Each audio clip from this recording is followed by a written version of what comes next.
لله نحمده ونستعينه ونستغفره ونؤمن به ونتوكل عليه ونعوذ بالله من شرور أنفسنا ومن سيئات أعمالنا من يهده الله فلا مضل له ومن يضلله فلا هادي له ونشهد أن لا إله إلا الله وحده لا شريك له ولا نظير له ولا وزير له ولا مشير له وسيد الرسل وخاتم الأنبياء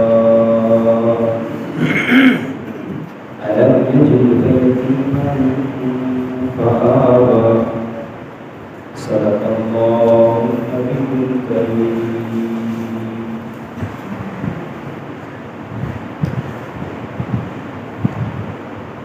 وصدق رسوله النبي الكريم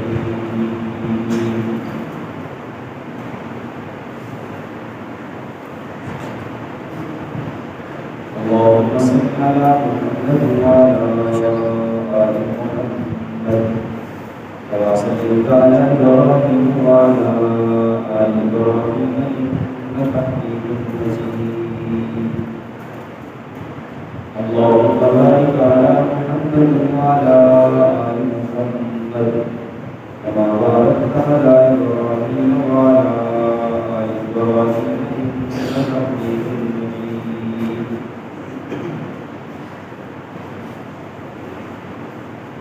حضور آئے مصطفے آخری اشفاقی دنیا حضور آئے مصطفے آخری اشفاقی دنیا اندھیروں سے نکل کر روشنی میں آئے دنیا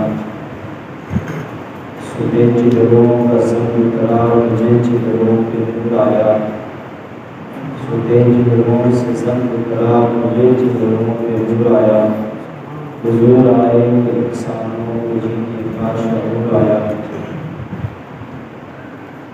اس محسن عالم نے کیا کیا نہ دیا انسانوں کو اس محسن عالم نے کیا کیا نہ دیا انسانوں کو دستور دیا رسول دیا بشرا بھی شمور دیے آئے مقابل کرام معاصر سامنے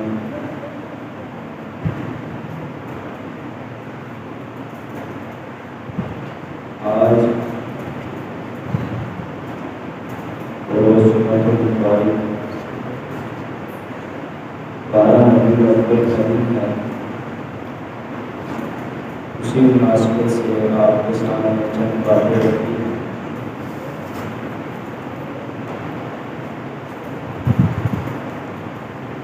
امام الانبیاء خاتم النبیین سرور کائنات حضرت محمد صلی اللہ علیہ وسلم کی آمد کے حوالے سے نبی کریم صلی اللہ علیہ وسلم کی پیدائش مختلف علماء نے مختلف تعلیم کی نبی کریم صلی اللہ علیہ وسلم کی پیدائش کون سی تاریخ ہو بعض علماء نے لکھا کہ نبی کریم صلی اللہ علیہ وسلم کی پیدائش 8 ربیع الاول ہے بعض نے لکھا کہ نبی کریم صلی اللہ علیہ وسلم کی پیدائش 9 ربیع الاول بعض نے 12 لکھا بعض علماء نے 14 ربیع الاول لکھا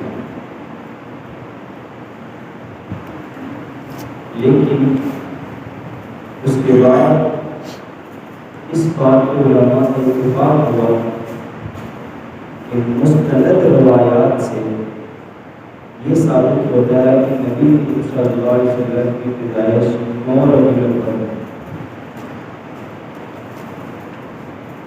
اس بات پہ صدقہ اتفاق ہے کہ نبی کریم صلی اللہ علیہ وسلم کی وفات 12 ربیع الاول ہے، لیکن پیدائش کے علماء کا مختلف رائے لکھی ہے۔ آج سے 150-200 سال پہلے کے مصر کے بہت بڑے عالم، انہوں نے اپنی تحقیق کے مطابق یہ ثابت کیا کہ نبی کریم صلی اللہ علیہ وسلم کی پیدائش 9 ربیع الاول کو، اور اسی طرح ایک بہت بڑے عالم بزرگ مولانا علامہ شبلی نعمانی رحمۃ اللہ علیہ، انہوں نے سیرت النبی پہ 3 جلدیں لکھی۔ اس کے بعد ان کی وفات ہو گئی۔ وفات ہونے کے بعد حضرت مولانا سید سلیمان ندوی رحمۃ اللہ علیہ نے 3 جلدیں مکمل کی، یعنی ٹوٹل 6 جلدیں وہ سیرت النبی پہ لکھی گئی۔ سید سلیمان ندوی رحمۃ اللہ علیہ کون ہے؟ عرب کے ایک عالم نے کسی دوسرے عالم سے پوچھا کہ سید سلیمان ندوی کو جانتے ہو؟ فرمایا کہ سورج نکلا ہو اور سورج کی طرف بندہ دیکھے کہ ایک روشنی ہے، یہ ایسی ہے کہ تمام عرب جانتا ہے کہ سید سلیمان ندوی کون ہے، پھر بھی تم پوچھتے ہو کہ سید سلیمان ندوی کون ہے عجم کے ہیں اور ہندوستان کے، لیکن عرب لوگ ان کو بہت مانتے ہیں، اور اللہ تعالیٰ نے عربی میں بڑا عبور دیا تھا۔ تو انہوں نے بھی 3 جلدیں لکھی، مکمل 6 جلدیں ہوئی سیرت النبی پہ۔ تو آخر پہ انہوں نے یہی لکھا کہ نبی کریم صلی اللہ علیہ وسلم کی ولادت 9 ربیع الاول ہے۔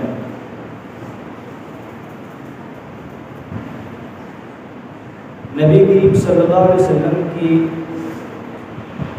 جب پیدائش ہوئی، یہ تہجد کا ٹائم تھا، سوموار کا دن تھا۔ اس پہ علماء ایک نقطہ بیان کرتے ہیں کہ اللہ تعالیٰ نے تہجد کے ٹائم نبی کریم صلی اللہ علیہ وسلم کی پیدائش دنیا میں جو ہے وہ تشریف لائے۔ اس ٹائم کیوں تشریف لائے؟ دن چڑھ جاتا صحیح تب بھی تشریف لا سکتے تھے، رات کو بھی لا سکتے تھے، صبح کے وقت کا اللہ تعالیٰ نے انتخاب کیوں کیا؟ اس پہ کئی وجوہات ہیں کہ صبح کے وقت جس بندے کو بیماری ہونا، کوئی بھی صبح کا وقت ایسا ہے کہ اس وقت بندے کی بیماری میں کمی ہو جاتی ہے، تکلیف میں کمی ہو جاتی ہے۔ اور بعض علماء نے کہا کہ اگر رات کو اللہ تعالیٰ نبی کریم صلی اللہ علیہ وسلم کو دنیا میں لے آتے، اگر رات کو پیدا ہوتے تو دن مطالبہ کرتا کہ دن میں کیوں نہیں پیدا کیا، اور اگر دن میں نبی کریم صلی اللہ علیہ وسلم آتے تو رات مطالبہ کرتی کہ آپ نے رات کو کیوں نبی کریم صلی اللہ علیہ وسلم پیدا کیا۔ اس لیے اللہ تعالیٰ نے انتخاب صبح تہجد کا وقت کا کیا۔ تو نبی کریم صلی اللہ علیہ وسلم دنیا میں تشریف لائے۔ حضرت آمنہ فرماتی ہیں کہ جب نبی کریم صلی اللہ علیہ وسلم دنیا میں آئے، ان کی پیدائش ہوئی، اس وقت ہمارے گھر میں دیا جلانے کے لیے، چراغ جلانے کے لیے تیل بھی نہیں تھا، گھر میں اندھیرا تھا۔ جب نبی کریم صلی اللہ علیہ وسلم تشریف لائے وہ اندھیرا ختم ہو گیا۔ حضرت آمنہ فرماتی ہیں کہ میں نے کیسر و کسریٰ کے محلات کو گرتے ہوئے دیکھا، کفر کی طاقتوں کو گرتے ہوئے میں نے دیکھا۔ نبی کریم صلی اللہ علیہ وسلم کے تشریف لانے کے بعد آتش فارس، ایران کی آگ کی پوجا کرنے والے ہزاروں سال سے پہلے آگ جلتی آ رہی ہے، جس دن نبی کریم صلی اللہ علیہ وسلم تشریف لائے میں نے دیکھا کہ آتش فارس بجھ گئی۔ یہاں سے پتہ چلا کہ اللہ کے نبی صلی اللہ علیہ وسلم توحید کا پیغام دینے آئے اور شرک کو ختم کرنے کے لیے آئے۔ نبی کی پیدائش سے بھی آتش بازوں کی آگ بجھ جائے، اس بات کی دلیل ہے کہ اللہ کے نبی توحید کا پیغام دیں گے۔ نبی کریم صلی اللہ علیہ وسلم کا تشریف لانا، حضرت آمنہ فرماتی ہے کہ گھر میں اندھیرا تھا تو روشنی ہو گئی، میں نے بڑی بڑی دور تک اس روشنی کو دیکھا، کبھی آسمان کی طرف روشنی، کبھی مشرق و مغرب کی طرف روشنی، کبھی جنوب و شمال کی طرف روشنی۔ دوسرے محلے کی عورتیں بھی کہنے لگی کہ روشنی نظر آ رہی ہے۔ عرب میں ہلچل مچ گئی، پورے عرب میں چرچا ہونے لگا کہ قریشیوں کے یہاں ایک بچہ پیدا ہوا، اتنا خوبصورت بچہ، اتنا حسین بچہ، اور اللہ تعالیٰ نے قرآن مجید میں کیا فرمایا کہ سراجا منیرا۔ اللہ تعالیٰ نے قمر منیرا نہیں فرمایا، اللہ تعالیٰ نے فرمایا کہ ایسے ہے جیسے سورج چمکتا ہے۔ سورج کے ساتھ تشبیہ دی، اللہ تعالیٰ نے چاند کے ساتھ تشبیہ نہیں دی۔ اس کی کیا وجہ ہے؟ سورج کے ساتھ اللہ کے نبی صلی اللہ علیہ وسلم کو تشبیہ دینا اور چاند کے ساتھ تشبیہ نہ دینا، اس کی وجہ کیا ہے؟ کیونکہ چاند جو ہوتا ہے اس کی روشنی اصل نہیں ہوتی، وہ سورج سے روشنی لیتا ہے، سورج سے روشنی لیتا ہے، لیکن سورج کسی کا محتاج نہیں ہوتا۔ سورج کی روشنی جو ہوتی ہے وہ اپنی ہوتی ہے۔ اگر اللہ تعالیٰ فرما دیتے کہ قمر منیرا، یعنی ایسے ہے جیسے چاند کی روشنی، تو پھر یہ مطلب ہوتا ہے کہ اللہ تعالیٰ کے سوا بھی نبی کریم صلی اللہ علیہ وسلم کسی اور مخلوق کے بھی محتاج ہیں۔ اللہ تعالیٰ نے اس اعتراض کو ختم کر دیا کہ یہ کسی اور کے محتاج نہیں ہے، صرف اللہ کے در کے محتاج ہے۔ تو سورج کی روشنی اصل نہیں ہے، سورج کی روشنی اصل ہے، چاند کی روشنی اصل نہیں ہے۔ جب سورج نکلتا ہے تو چاند جو ہے وہ چلا نہیں جاتا، بلکہ سورج کی روشنی چاند پر غالب آ جاتی ہے، جس کی وجہ سے سورج کی روشنی جو ہے زیادہ ہوتی ہے، چاند کی اتنی نہیں ہوتی۔ جب چاند نکلا ہو تو کمروں کے اندر اندھیرا ہی رہتا، روشنی نہیں ہوتی، لیکن جب سورج نکلتا ہے تو ہر کمرے کے اندر بھی روشنی، پوری دنیا میں روشنی آ جاتی ہے۔ تو اللہ تعالیٰ نے سورج کے ساتھ تشبیہ دی۔ اس پہ قاری محمد طیب دارالعلوم دیوبند 50 سال تک دارالعلوم دیوبند کے محترم رہنے والے، انہوں نے صرف سراج کے اوپر، لفظ سراج کے اوپر 250 صفحات سراج کا آفتاب ہدایت کے نام پہ کتاب لکھی، صرف اس تحقیق پہ کہ لفظ سراج کا کیا مطلب ہے۔ 250 صفحات میں پوری کتاب لکھی، مختلف علماء نے کتابیں لکھی، اور میں یہ پڑھتا رہا اور مجھے میرے ذہن میں ایک بڑی عجیب بات آئی کہ اللہ تعالیٰ نے سورج کے ساتھ تشبیہ دی، چاند کے ساتھ نہیں دی۔ کیوں؟ اس لیے کہ جب چاند جو ہے نا سورج سے روشنی لیتا ہے تو اس کا مطلب یہ ہے کہ سورج کی روشنی تو ہوئی اصل، چاند کی روشنی ہوئی فرع، یعنی اس کی اپنی روشنی نہیں چاند کی بلکہ سورج سے لی۔ تو ہمارے نبی کی نبوت اور رسالت اصل، باقی انبیاء کی حضرت آدم سے لے کے حضرت عیسیٰ ان کی نبوت اصل نہیں ہے، بلکہ ہمارے نبی کی وجہ سے نبوت ملی۔ تو یہ بھی دلیل بنتی ہے کہ اللہ کے نبی صلی اللہ علیہ وسلم کو سورج کے ساتھ تشبیہ دینا، یہ اس بات کی دلیل ہے کہ ہمارے نبی کا مقام و مرتبہ تمام انبیاء سے اعلیٰ ہے، تمام نبیوں سے اعلیٰ۔ ہمارے نبی کی نبوت اصل سے چیز نکلتی ہے تو فرق ملتی ہے، ایک مرکز ہوتا ہے تو مرکز سے وہ چیز نکلتی ہے تو آگے چلی جاتی ہے۔ یہی بات کہ حضرت نبی کریم صلی اللہ علیہ وسلم سے نبوت نکلی تو بقیہ انبیاء کو ملی، تو ہمارے نبی کی رسالت اور نبوت اصل، بقیہ انبیاء کو جو نبوت ملی ہمارے نبی کی وجہ سے ملی۔ جب اللہ تعالیٰ نے وعدہ لیا تھا عالم ارواح میں کہ یہ بتاؤ کہ میں تمہارا رب ہے کہ نہیں، تو ہم نے کہا تھا قالوا بلا، کیوں نہیں، آپ ہی ہمارے رب ہیں۔ قاری محمد طیب رحمۃ اللہ علیہ کہتے ہیں کہ ہمارے نبی دنیا میں تشریف نہیں لائے تو حضرت آدم سے لے کے حضرت عیسیٰ تک کسی نبی نے قالوا بلا کا جواب نہیں دیا، کسی امتی نے نہیں دیا، کسی نبی نے نہیں دیا۔ کیوں؟ ہمارے نبی آئے تو ہمارے نبی نے کہا قالوا بلا، کیوں نہیں آپ ہی ہمارے رب ہیں کہ ہمارے نبی نے اس کا اقرار کرنا تھا تو اس کے بعد باقی انبیاء نے اس کا اقرار کرنا تھا۔ پتہ چلا کہ جو اصل ہے وہ پہلے ہے اور دوسرے فرع کے ہیں بعد میں ہیں۔ ہمارے نبی نے کہا سب سے پہلے قالوا بلا، آپ ہی ہمارے رب ہیں، اس کے بعد دوسرے نبیوں نے کہا۔ اور کس صورت میں کہا؟ دوسرے نبی تو چلے گئے، پھر انہوں نے کیسے کہا؟ جب معراج کی رات پہ گئے تو مسجد اقصی پر تمام نبیوں نے ہمارے نبی کے پیچھے نماز پڑھی، اس لیے ہمارے نبی کے ہیں سب سے بڑے ہیں، ان کی افضلیت اور عالمی سب سے اعلیٰ، دوسرے انبیوں کی نسبت ہمارے نبی کی نسبت ہمارے نبی کا مقام سب سے اعلیٰ۔ تو اس لیے اللہ کے نبی صلی اللہ علیہ وسلم کو سراج منیرہ کہا، قمر منیرہ نہیں کہا۔ سورج کے ساتھ تشبیہ دی کہ سورج کی روشنی جو ہے نا، سورج کی روشنی سے جانور بھی فائدہ اٹھاتی ہیں، انسان بھی فائدہ اٹھاتے ہیں، اور فصلیں بھی فائدہ اٹھاتی ہیں، پھل بھی فائدہ اٹھاتے ہیں، ہر چیز فائدہ اٹھاتی ہے۔ اسی طرح ہمارے نبی کی نبوت بھی پوری دنیا کے لیے ہے، ہر انسان اس سے رحمت اٹھاتا ہے، پوری نبوت کے لیے، پوری انسانیت کے لیے ہمارے نبی کی نبوت ہے۔ جیسے سورج کی روشنی ہر انسان کے لیے ہے نا، ایسے ہی ہمارے نبی کی نبوت بھی ہر انسان کے لیے، کہ ہر بندے پر ایمان لانا ضروری ہے۔ اس لیے اللہ تعالیٰ نے قمر منیرہ نہیں کہا بلکہ کہا سراج منیرہ، سورج کے ساتھ اللہ تعالیٰ نے تشبیہ دی۔ اور اللہ کے نبی صلی اللہ علیہ وسلم کو جب اللہ کے نبی صلی اللہ علیہ وسلم کی پیدائش ہوئی تو 6 ماہ پہلے ان کے والد حضرت عبداللہ دنیا سے جا چکے تھے۔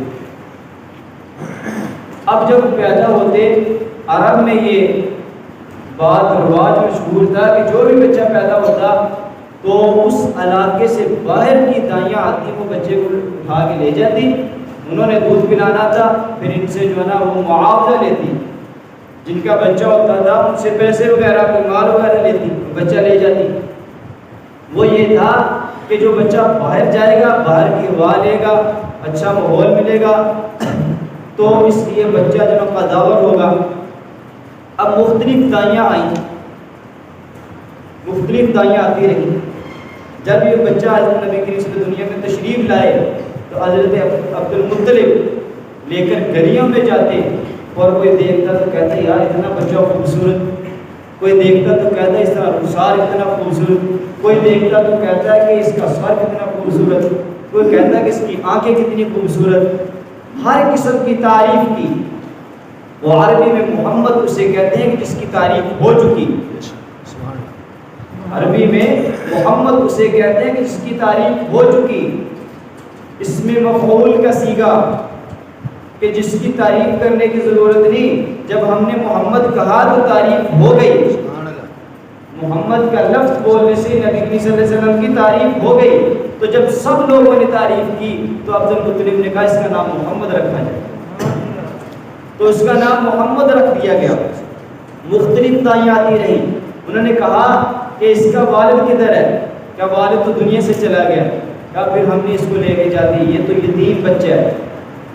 علماء لکھتے ہیں کہ وہ دائیوں نے جو انکار کیا تھا نا، اللہ نے نہیں پسند کیا تھا کہ ان کے حوالے کیا جائے، اور نبی کریم صلی اللہ علیہ وسلم نے پسند نہیں کیا تھا کہ ان کے پاس جائے۔ یہ حلیمہ سعدیہ کی سعادت عبدی تھی، ہمیشہ کے لیے ان کی سعادت تھی کہ نبی کریم صلی اللہ علیہ وسلم کے ہاں پرورش حضرت سعدیہ کے پاس کرنی تھی۔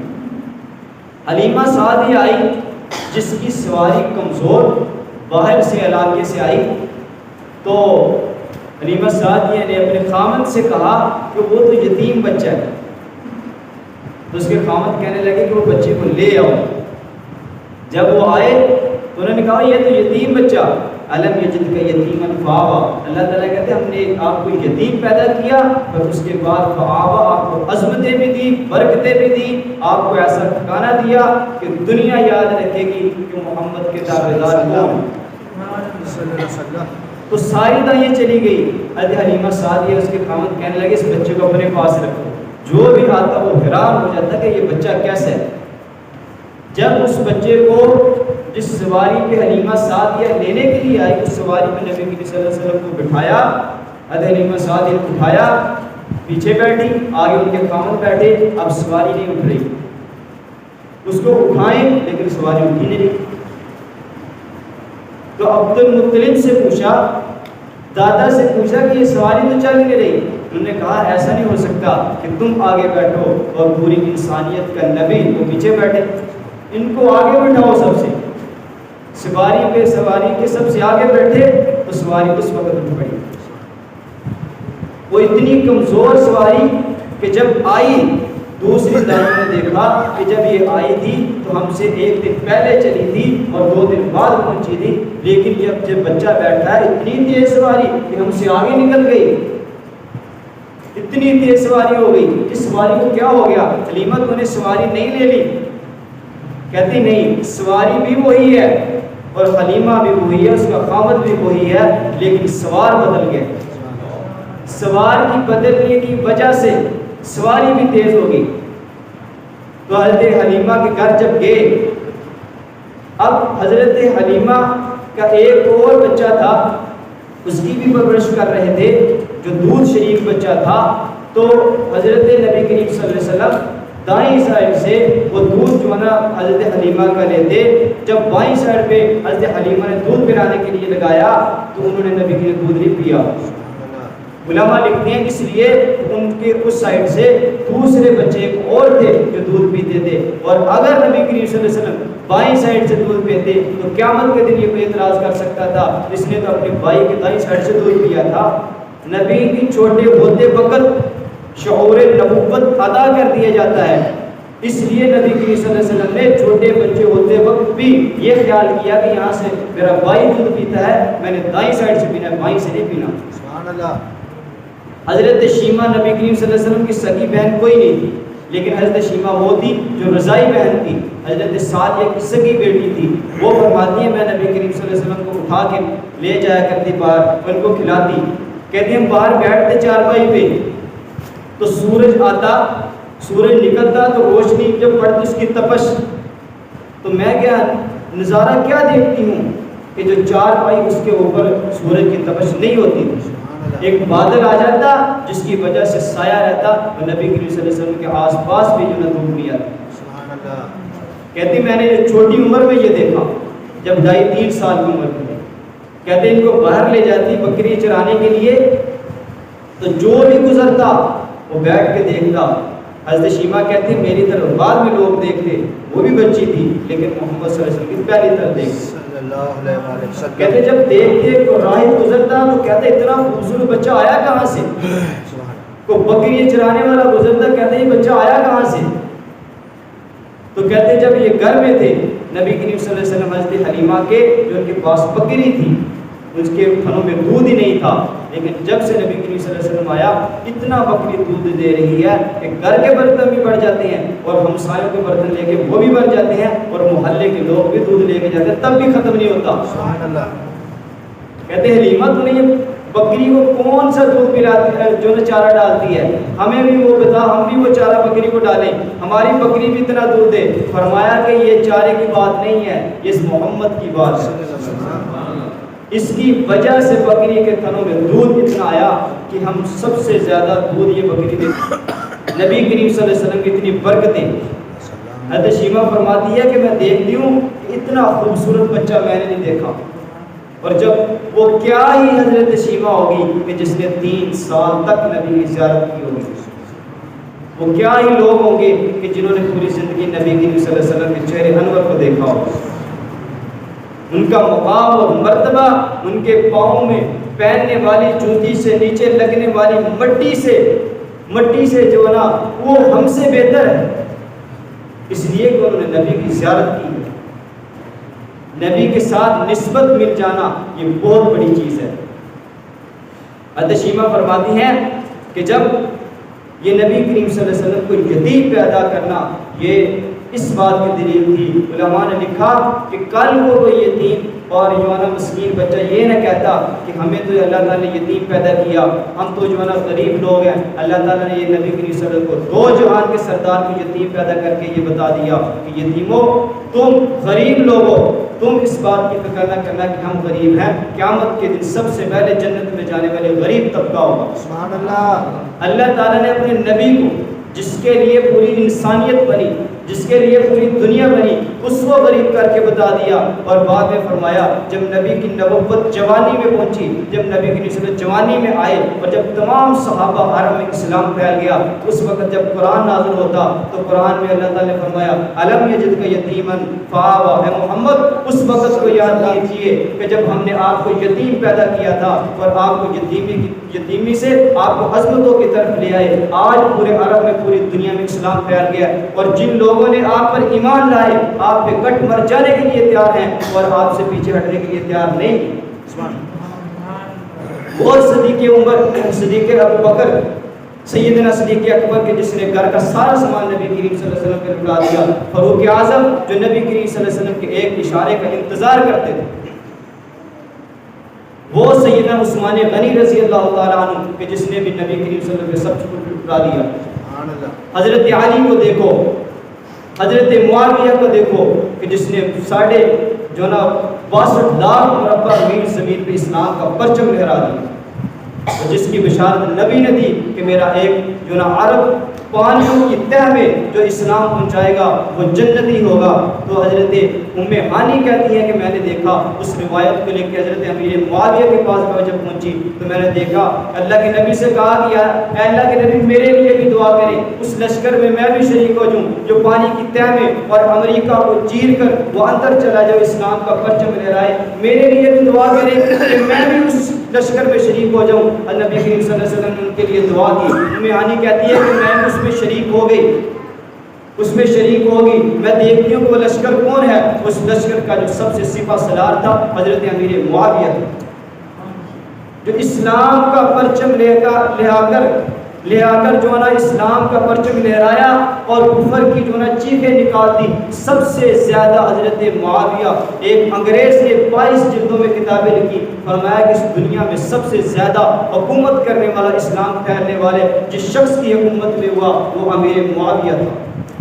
اسی لیے تو سب سے زیادہ تڑپتا کفر حضرت امیر معاویہ کے نام سے، کہ سب سے زیادہ اسلام پہنچانے والا یہ تھا۔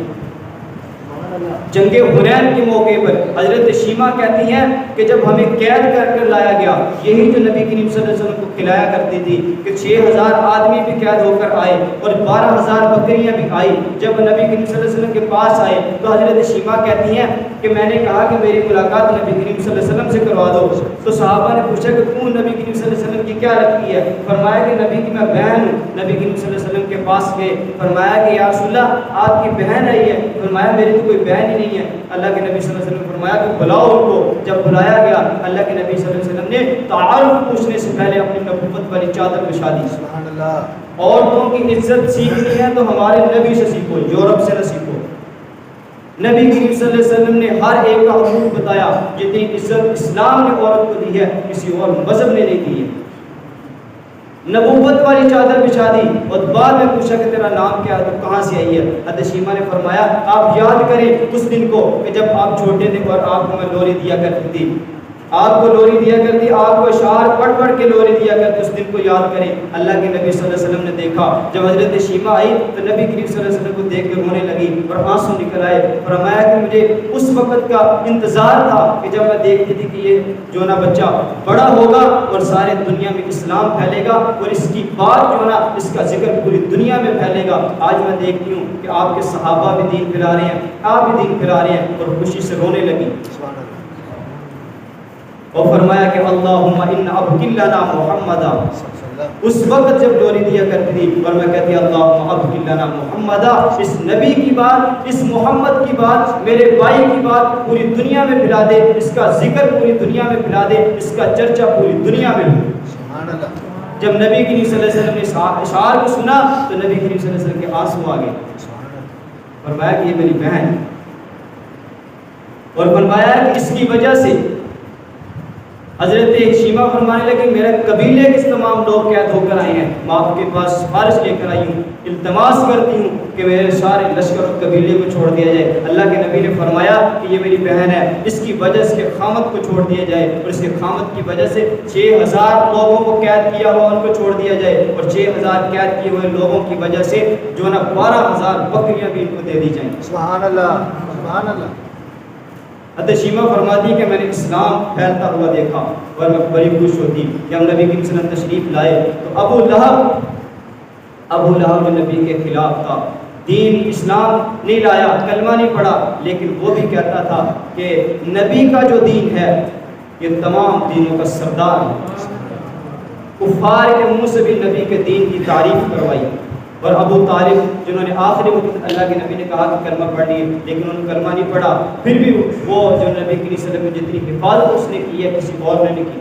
پرورش نبی کریم صلی اللہ علیہ وسلم کے چچا کے حوالے آئی، ابو مطلب دادا کے حوالے آئی، 12 سال کے بعد وہ بھی وفات پا گئے، پھر اس کے بعد چچا ابو طالب کے حوالے آئی، وہ کہتے اشعار پڑھتے اور کہتے کہ اس جیسا میرے بیٹے جیسا تو حسین ہے تو لاؤ، اس جیسا خوبصورت ہے تو لاؤ۔ کہتے جبرائیل علیہ السلام نے زبان حال کہا ہوگا کہ دانا کہاں سے، کہ میں نے نبیوں کی محفلوں میں گیا، نبیوں کی مجلسوں میں پہنچا، بڑے بڑے لوگوں کو دیکھا، آج تک جتنے لوگ گزرے میں نے سب کو دیکھا، لیکن اس جیسا بچہ اللہ نے پیدا کیا ہی نہیں تھا۔ دیکھنا کیا تھا، اس جیسا اللہ نے بچہ پیدا ہی نہیں کیا۔ اور جشن منانا، اگر 12 ربیع الاول کو نبی کریم صلی اللہ علیہ وسلم کی پیدائش ہے تو 12 ربیع الاول کے دن اللہ کے نبی صلی اللہ علیہ وسلم کی وفات ہے۔ یہ نہیں ہوتا کہ ایک دن کسی کے گھر غم بھی ہو اور خوشی کو ترجیح دی پائے غم پر، کہ سارے لوگ گھر والے خوشی منائیں لیکن غم کو ترجیح نہ دی جائے، ایسا نہیں ہوتا۔ اگر کسی کے گھر میں غم آ جائے، کوئی ایکسیڈنٹ ہو جائے اور عید کا دن ہو تو لوگ عید کو بھول جاتے ہیں، اپنے غم کو دیکھتے ہیں۔ اگر نبی کی پیدائش 12 ربیع الاول کے دن ہے تو نبی کی وفات بھی 12 ربیع الاول کے دن ہے۔ صحابہ کرام 12 ربیع الاول کے دن ایک صحابی کو دیکھا، وہ اپنے سر میں مٹی ڈال رہے ہیں، پوچھا کہ کیا ہوا؟ فرمایا کہ اللہ کے نبی چلے گئے، میں چاہتا ہوں کہ میں بھی دنیا سے چلا جاؤں، اللہ میری آنکھیں لے جائیں۔ وہ دیہاتی آدمی تھا، اس کی بینائی چلی گئی، کہا کہ یا اللہ جس نبوت کو میں دیکھتا تھا، جس آنکھوں سے میں دیکھتا تھا، نبی نہیں رہے، میں اس آنکھوں کا کیا کرنا ہے؟ اس نبی کی، اس صحابی کی نظر چلی گئی، بینائی چلی گئی۔ نبی کریم صلی اللہ علیہ وسلم کی وفات پہ اتنا غم ہوا۔ ایک نبی کریم صلی اللہ علیہ وسلم کا گدھا تھا، اس کو پتہ چلا کہ اللہ کے نبی چلے گئے ہیں، وہ دوڑتے ہوئے دیوار کے ساتھ ٹکر لگائی، وہ جو نا ٹکر لگائی تو وہ گدھا مر گیا۔ جب اونٹوں کو پتہ چلا وہ باہر کو بھاگنے لگے، صحابہ کو پتہ چلا، حضرت ابوبکر صدیق جا رہے ہیں، عمر نے سلام کیا، صدیق نے جواب نہیں دیا، بعد میں شکایت لگائی گئی، فرمایا کہ مجھے پتہ ہی نہیں تھا، اللہ کے نبی کے غم میں اتنا مصروف ہو چکا تھا، مجھے پتہ ہی نہیں تھا کہ عمر نے سلام کیا ہے۔ نبی کریم صلی اللہ علیہ وسلم کی وفات پہ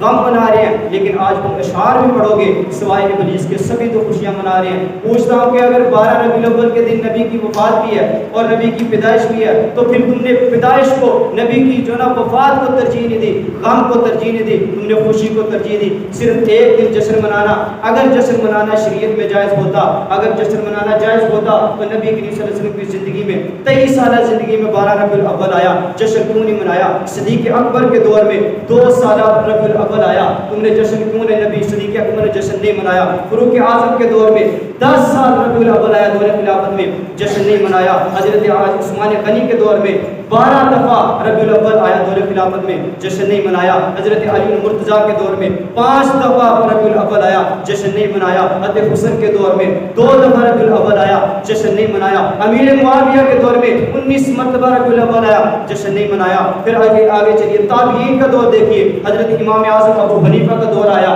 جشن نہیں منایا۔ حضرت امام مالک کا دور آیا، جشن نہیں منایا۔ امام شافعی کو دیکھیے، امام احمد کو دیکھیے، جشن نہیں منایا۔ آگے چلیے، شیخ عبد القادر جیلانی کے دور میں 65 مرتبہ ربیع الاول آیا، جشن نہیں منایا۔ بڑے بڑے اکابرین بزرگ محدثین گزرے، کسی نے جشن نہیں منایا۔ اگر جشن جائز ہوتا تو سب سے زیادہ ہم سے خوشی زیادہ کرنے والے صحابہ تھے، سبحان اللہ۔ اگر جشن زیادہ ہوتا، اگر جلوس نبی کی اس پیدائش پہ جشن جاری ہوتا تو نبی اپنی زندگی میں کرتے، نہیں تو صحابہ کو سب سے زیادہ، ہم سے تو زیادہ خوشی وہ مناتے تھے۔ ان کو پتہ نہیں تھا کہ نبی کی پیدائش پہ خوشی منانی ہے۔ اور میں دلیل پہ کہہ سکتا ہوں کہ نبی کی پیدائش 9 ربیع الاول ہے، اس لیے کہ نبی کو جو چیز بھی دی گئی وہ اعلیٰ اور سب سے برتر دی گئی۔ تو یہ نہیں ہو سکتا تھا کہ اللہ کے نبی کی پیدائش ایسی تاریخ میں ہو جو کم جو ہے نا مرتبے والی ہو، ایسی تاریخ میں نبی کی پیدائش ہونا تھا کہ جو سب سے اعلیٰ تاریخوں میں سب سے اعلیٰ تاریخ ہو۔ آپ دیکھیے کہ 9 کا عدد، 9 کا عدد جو ہے یہ تاریخ میں سب سے اعلیٰ ہے۔ ایک کو ریاضی دان اور علم کلام کے ماہر ایک کو عدد شمار نہیں کرتے، 2 کو عدد شمار کرتے ہیں کہ 2 جو ہے ایک اس میں توحد ہے، تردد نہیں ہے، 2 ہو اس کو عدد تسلیم کرتے ہیں کیونکہ یہ 1 سے بڑا ہے، اور 3 اس سے بڑا ہے کیونکہ وہ اس سے اوپر ہے، 4 اس سے اوپر ہے وہ اس سے بڑا ہے، 5 اس سے اوپر ہے وہ اس سے بڑا ہے، 6 کو دیکھیے وہ 5 سے اوپر ہے وہ اس سے بڑا ہے، جو 7 ہے وہ اس سے اوپر وہ اس سے بڑا، 8 کو دیکھیے وہ 7 سے اوپر 7 سے بڑا، تو 9 یہ 8 سے اوپر 8 سے بڑا۔ تو سب سے جو 2 1 سے بڑے ہونے کی وجہ سے، 1 سے بڑے ہونے کی وجہ سے اس میں جو ہے نا مقام و مرتبہ اعلیٰ آ جاتا ہے۔ اسی طرح 3 جو ہے 2 سے بڑا ہونے کی وجہ سے، بڑا ہو جانے کی وجہ سے اس سے بڑا، 4 3 سے بڑا ہو جانے کی وجہ سے 2 سے بڑا، 3 سے بڑا، اور 5 4 سے اوپر ہے وہ اس سے بڑا، اور 6 جو ہے نا وہ 5 سے بڑا ہو جانے کی وجہ سے وہ اس سے بڑا، 8 کو دیکھیے وہ 7 سے بڑا ہو جانے کی وجہ سے اس سے بڑا، 9 کو دیکھیے وہ اس سب سے بڑا، اس کے بعد کوئی عدد نہیں ہے۔ آپ کہیں گے کہ 10 بھی تو عدد ہے، 11 بھی عدد ہے، 12 بھی عدد ہے، وہ اس سے بڑا کوئی نہیں ہے۔ بات کو سمجھیے، یہ سب اس سے نیچے، اس لیے کہ حضرت عیسیٰ آسمان پر، حضرت عیسیٰ آسمان پر، نبی کریم صلی اللہ علیہ وسلم زمین پر، تو نبی کریم صلی اللہ علیہ وسلم 9 ہیں، بعد میں تشریف لانے والے حضرت عیسیٰ آسمان ہیں، اوپر ہونے کے باوجود بھی ہمارے نبی کا مرتبہ اعلیٰ ہے۔ 9 کا عدد، جو بھی عدد آئے گا وہ 9 سے گزر کر آئے گا، 9 سے گزر کر ہی آئے گا، 9 سے پہلے نہیں گا۔ 9 کا عدد سب سے بڑا عدد، اور تاریخ میں جو نبی کریم صلی اللہ علیہ وسلم کی ولادت، تو ربیع الاول کی تاریخوں میں وہ تاریخ کو ولادت ہوتی جو تاریخوں میں سب سے اعلیٰ تاریخ ہوتی۔ ربیع الاول کے مہینے میں تاریخوں میں سب سے بڑی تاریخ 9 کا عدد ہے، 9 سے بڑی جو ہے نا وہ تاریخ نہیں ہے۔ 9 کا عدد آنا، 9 کا آنا، کیونکہ 9 سب سے بڑا ہے، اسی لیے ہمارے نبی 9 ہے، آئے تو بعد میں ہیں لیکن تمام انبیاء پہلے آئے اور ان سے مرتبہ اعلیٰ ہے۔ 9 آتا تو بعد میں ہے، مرتبہ اس کا پہلے ہے، اسی لیے میں کہتا ہوں کہ نبی کریم صلی اللہ علیہ وسلم 9 کے بعد کوئی عدد نہیں، 9 کے بعد کوئی عدد نہیں، نبی کے بعد کوئی نیا نبی نہیں، ہمارے نبی کے بعد کوئی نبی نہیں۔ تو 9 کا جو عدد ہے، 9 کا عدد، اس کے بعد کوئی عدد نہیں ہے۔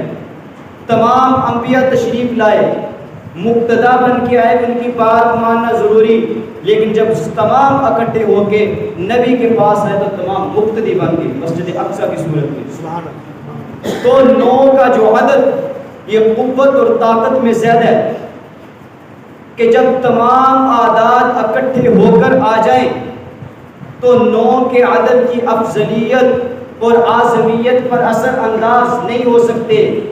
تمام نبی اکٹھے ہو کر آ جائیں، ہمارے نبی کی نبوت اور اعظمیت اور افضلیت پر اثر انداز نہیں ہو سکتے۔ ایک اور زاویے سے سمجھیے کہ 9 کا عدد یہ سب سے بڑا کیسے ہے۔ آپ دیکھیے 9 کو ضرب دیجیے 1 سے، کتنا جواب؟ 9 کو ضرب دی 1 سے، 9 کھڑا ثابت ہے اپنی جگہ پہ، 9 ہی۔ 9 کو 2 سے ضرب دو، 18، اس میں پہلے 1 ہے پھر 8 ہے، دونوں کو ملاؤ 9 پھر کھڑا۔ جب 8 آئے گا تو 9 سے پہلے ہی ہے نا، بعد میں تو نہیں ہے، 1 آئے گا تو 9 سے pہلے ہی ہے۔ 3 کو ضرب دو 9 سے، 27، اس میں پہلے 2 پھر 7، وہ دونوں کو ملاؤ تو 9 پھر کھڑا، 7 آئے گا تو 9 سے گزر کر آئے گا نا، 7 بڑا تو نہیں ہے۔ 9 کو ضرب دو 4 سے، 36، اس میں پہلے 3 پھر 6، دونوں کو ملاؤ 9 پھر کھڑا۔ 9 کو ضرب دو 5 سے، 45، اس میں 4 پھر 5، دونوں کو ملاؤ 9 پھر ثابت اپنی جگہ پہ۔ 9 کو ضرب دو 6 سے، 54، اس میں پہلے 4 پھر 5، دونوں کو ملاؤ 9 پھر کھڑا۔ 9 کو ضرب دو 7 سے، تو کتنا 63, 3 پھر 6, دونوں کو ملاؤ 9 پھر کھڑا, 9 کا ضرب 2 8 سے تو 72, پہلے 2 پھر 7, دونوں کو ملاؤ 9 پھر کھڑا, 9 کا ضرب 2 9 سے 81, اس میں پہلے 1 پھر 8, دونوں کو ملاؤ 9 پھر کھڑا, 9 کو اگرچہ دہائی کی طرف لے جائے تو گنتی دوبارہ شروع ہو رہی ہے 90, تو جواب 90 آئے گا, تو 90 میں 9 پھر کھڑا. جو بھی عدد آئے گا وہ 9 سے پہلے ہوگا, 9 کے بعد نہیں ہے. تو پتہ چلا طریقوں میں سب سے اعلیٰ تاریخ عدد 9 ہے, تو ربیع الاول کے مہینے میں سب سے اعلیٰ جو تاریخ ہوگی وہ 9 ہوگی. سبحان اللہ. تو نبی کی ولادت 9 ہے. سبحان اللہ.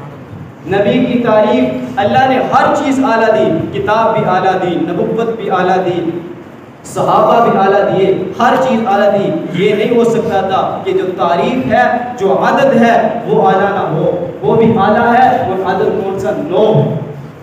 علماء نے تحقیق کی ہے, مصر کے بہت بڑے عالم محمود پاشا فلکی نے اپنی کتاب میں لکھا کہ میں اس تحقیق کے پہنچا ہوں کہ اللہ کے نبی صلی اللہ علیہ وسلم کی ولادت جو ہے وہ 9 ربیع الاول کو ہے. تو جو اعداد میں سب سے اعلیٰ تاریخ ہوگی وہی حضور کی تاریخ ولادت ہوگی. تو نبی کریم صلی اللہ علیہ وسلم کی ولادت 9 ربیع الاول, اس میں علماء کا بھی اتفاق ہے کہ 9 ربیع الاول ہے. اس لیے جشن منانا نبی کریم صلی اللہ علیہ وسلم کی, تو 12 ربیع الاول کے دن تو نبی کی وفات بھی ہے.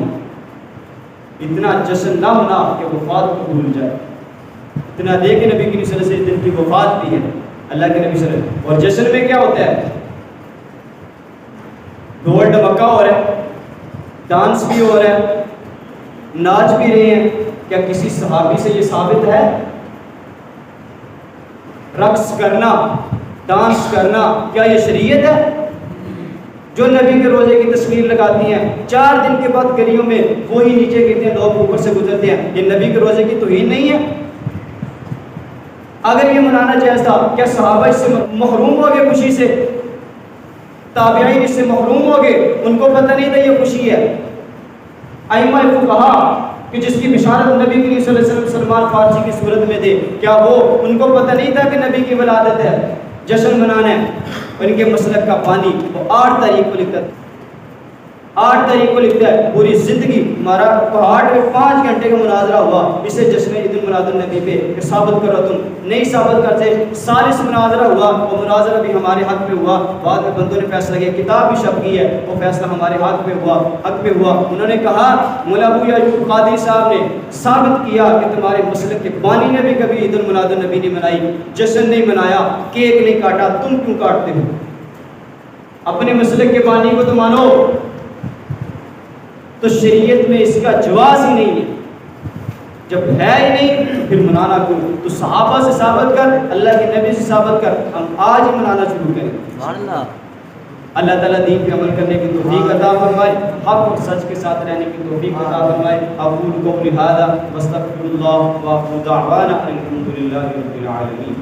جرأت کا نام ہے دیوبند والے, عالی مقام ہے دیوبند والے کا نام ہے دیوبند والے, عالی مقام ہے دیوبند والے. دنیا میں عام کر گئے کفری طاقتوں کا پہیا جو جام کر گئے, کفری طاقتوں کا پہیا جو جام کر گئے. ان کے غلام ہیں دیوبند والے, عالی مقام ہیں دیوبند والے. ان کے غلام ہیں دیوبند والے, عالی مقام ہیں دیوبند والے.